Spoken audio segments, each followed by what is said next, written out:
Right now, somewhere in California, a robot is silently moving through a field in the dark, firing lasers 100,000 times per hour. No driver. No headlights.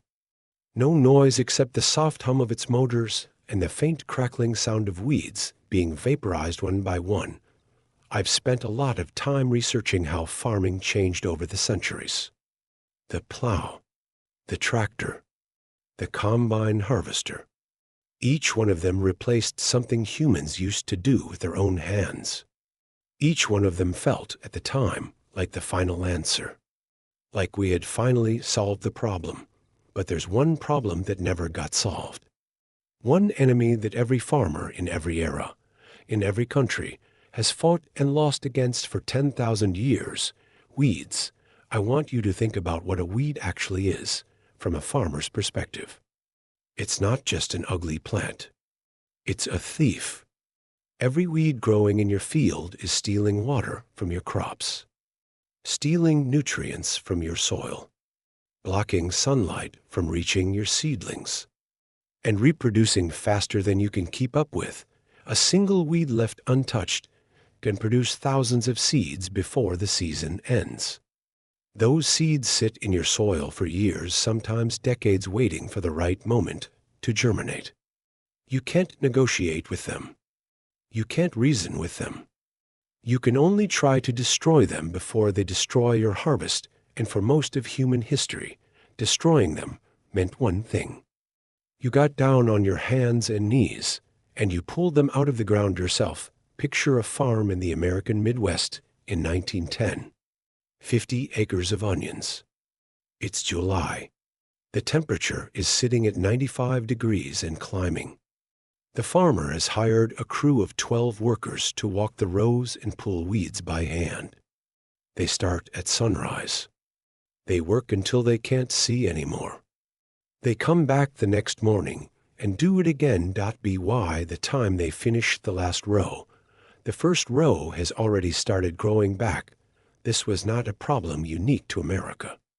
Farmers in ancient Egypt faced it. Farmers in medieval Europe faced it.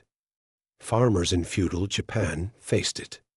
The methods were slightly different: hoes, hand tools, flooding fields to drown weeds, but the fundamental reality was always the same. You were always behind. The weeds were always winning. The physical toll was extraordinary. Weeding was considered one of the most brutal forms of agricultural labor ever devised. Workers spent entire seasons bent double, their backs permanently curved, their hands cracked and bleeding, their knees destroyed from kneeling on hard ground for 12 hours a day. In many farming communities, you could identify the weeders by the way they walked, slightly hunched, shoulders pulled forward, moving carefully like people who had learned that straightening up too fast brought a pain that took your breath away. And after all of that suffering, after all of those broken bodies and ruined seasons, the weeds still came back. In the 1940s, the chemical industry offered what seemed like a miracle: synthetic herbicides, chemical compounds that could be sprayed across an entire field and kill weeds without harming the crops. For the first time in human history, a farmer could address a weed problem in hours rather than weeks. You loaded the sprayer, drove across your field, and by the following morning, the weeds were dead.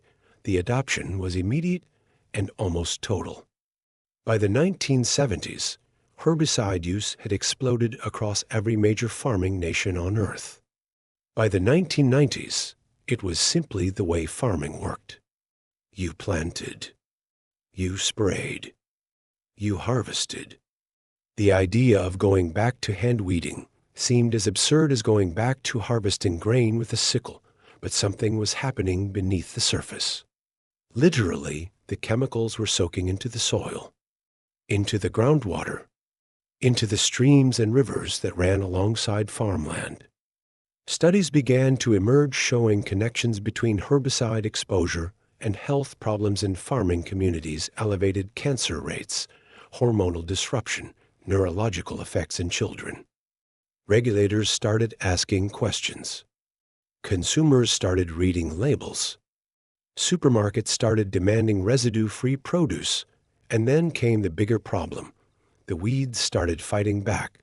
Evolution doesn't stop because it's inconvenient. Herbicide-resistant weed strains began appearing in the 1980s. By the 2000s, they were everywhere. Farmers who had relied on the same chemical for 20 years suddenly found it wasn't working anymore. So they switched to stronger formulations, higher concentrations, different compounds. And the weeds evolved again. By 2015, there were more than 250 documented herbicide-resistant weed species worldwide. Farmers were spending more money on chemicals than ever before, getting less results than ever before, and damaging their soil more than ever before. The miracle solution had become its own kind of trap. Something had to change. A small engineering company in Seattle looked at this problem and asked a question that sounds almost too simple. What if instead of poisoning the weeds, you just burned them? Not with fire. With light.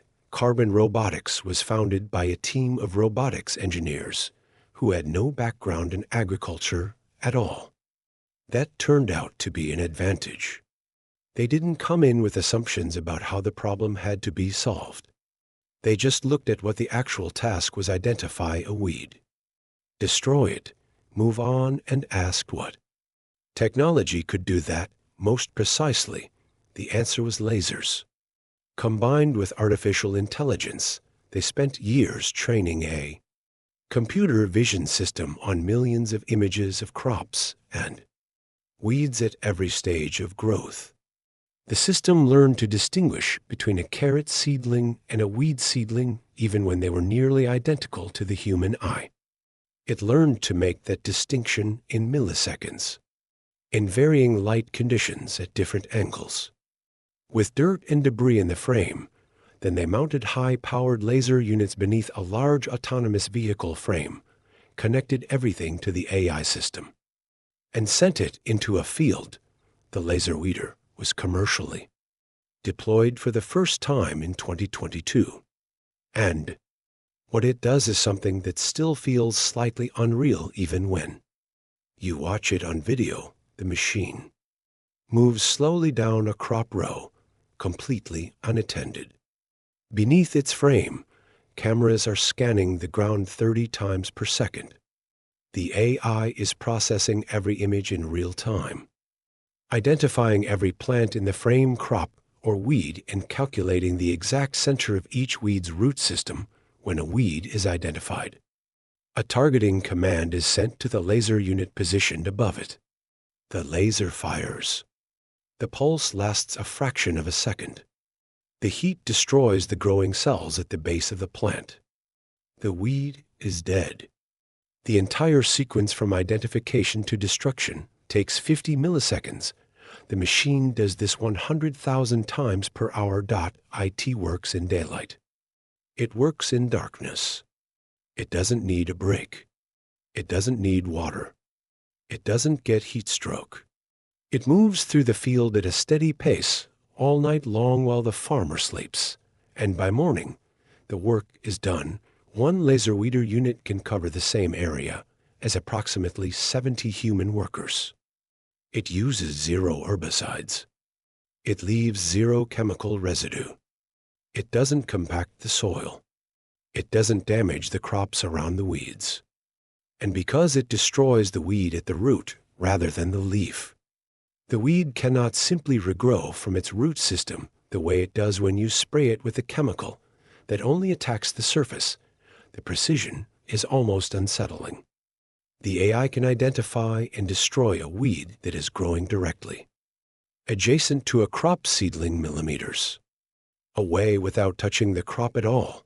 I think about the workers who spent their lives bent over in those fields, the people whose backs were destroyed by decades of pulling weeds in July heat, the farming families who spent entire summers fighting an enemy they could never permanently defeat. They weren't failing because they weren't working hard enough. They were failing because the problem was always bigger than what human hands could solve. There were always more weeds than there were hours in the day. What strikes me about the LaserWeeder isn't the technology itself as extraordinary as it is.